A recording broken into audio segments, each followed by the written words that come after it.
Welcome to the Life by Design show, where we embrace our rightful ability to design a life we love.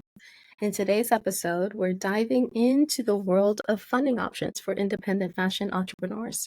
Starting a clothing business requires more than just creativity, whether you're designing a capsule or a full collection. There are predictable options for dealing with the funding dilemma, like bootstrapping and support from family and friends, and bank loans and angel investors, which everybody loves to consider. And there are other useful alternatives like pre-selling, which is the best option for small brands, in my opinion. Plus, there are grants and crowdfunding and even factoring. So grab a notebook because we're about to dive in. One of the most common ways new businesses get off the ground is, of course, with self-funding. I'm excited to dive into this episode, but before we go all the way in, I want to be sure you've heard about the label launch blueprint. Staying stuck in DIY mode has caused too many talented designers to burn out. So after decades of experience in the fashion industry, I've taken all of my brand, design, sample development, marketing, and production expertise and put together an easy to follow step-by-step roadmap so you can take the guesswork out of your launch strategy. No more going around in circles, wondering what to do when and how to do it, and not having support along the way. I want you to give yourself the gift of clarity.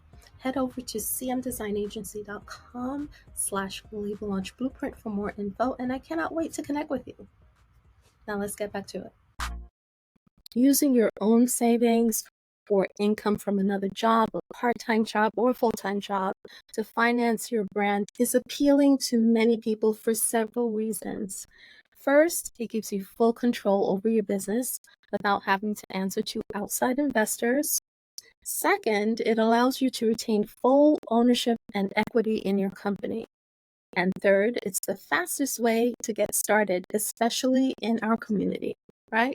When I started my first business over 2 decades ago, I had to invest my own savings, which was modest for all intents and purposes at the time.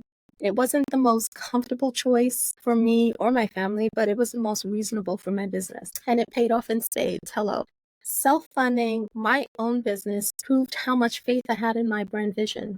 And starting small that way forces us to invest in things that are purposeful, like business building, mentorship, and brand assets in the beginning, and development, marketing, sales, and distribution later on.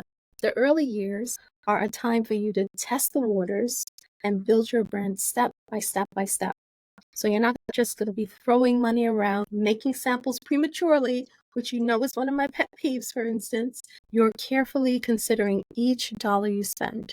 Be sure to create a real budget and financial plan to ensure that you're making the most of all of your resources. Some people are averse to invest in their own money for whatever reason. But one question to consider is, if you don't believe in your brand enough to initially invest in it, why should anyone else? As your business grows and you get some traction, others are going to notice how serious this endeavor is for you. And then they're more likely to be interested in learning how they can get a piece of the pie, how they can invest in you. It happens all the time. Which brings us to another common option, which is funding from friends and family. This can be a real lifeline when you get this kind of funding, or it could be a complete disaster depending on how you approach it. Here's how it typically works. You reach out to friends and family members who believe in you and see your brand vision. These are the people who have seen your passion and dedication firsthand, and they want to support you on your designer journey. When you approach them, be transparent and professional, and treat them as you would any other investor. For example, present a concise but clear business plan, as well as an outline of your brand goals and potential returns on their investment. Sometimes friends and family are more willing to be flexible with the terms of repayment than traditional lenders or investors would. But approach these conversations with care. Be honest about the risks involved and make sure you both understand the repayment requirements. If there are no repayment terms, for whatever reason, because they want to gift you these funds, be sure to prepare a document that states exactly that as well. Either way, sometimes this is a double-edged sword because borrowing money from friends and family can strain relationships. I've seen it firsthand. Be sure to formalize the agreement in writing, outlining the terms of that investment and the repayment schedule and any other relevant details. This kind of support from friends and family for many is not going to be available, but if it is, it can be a valuable resource for your brand. The next option we'll talk about is pre-selling, which is a method where you offer your capsule collection for sale before the designs are actually produced or available for delivery. And here's how it works in a nutshell. First, you'll need to have a clear understanding of your brand persona, right? I sound like a broken record, I know, because I talk about the brand persona a lot. And you'll need that email list full of your ideal customers who are anticipating your upcoming collection. And once you've approved your final samples of each of your designs and you have them in hand, you're ready to start your pre-selling campaign. You'll promote that collection and maybe even offer a perk or two so your customers can get excited about purchasing the items they want from your website. And once that pre-selling window closes, you'll use the funds from your orders to produce your collection. This method allows you to generate that revenue upfront and minimize the financial risk of producing loads and loads of inventory that may not sell, which happens too often. Pre-orders is a really smart way to fund your business. Another funding source that entrepreneurs are always curious about is grants. This can be a valuable option because grants provide capital that doesn't need to be paid back. Plus, you won't have to give up equity in your business in order to get those funds. The grants typically support specific purposes like research or brand development, and some come from government agencies and nonprofit agencies. Other grants are industry specific and come from corporations or local communities. And you may have noticed in the news in recent months that there has been some major pushback on grants that are minority focused. But there are still lots of grants out there, and many will help cover startup costs and equipment purchases for marketing expenses, and many support women-owned businesses. Two well-known grants are the Amber Grant, which you can find at ambergrantsforwomen.com, and the Sarah Blakely Foundation at Spanx, SPANX Foundation.com. Research to see which grants align with your business goals and objectives before you even apply. It is a process.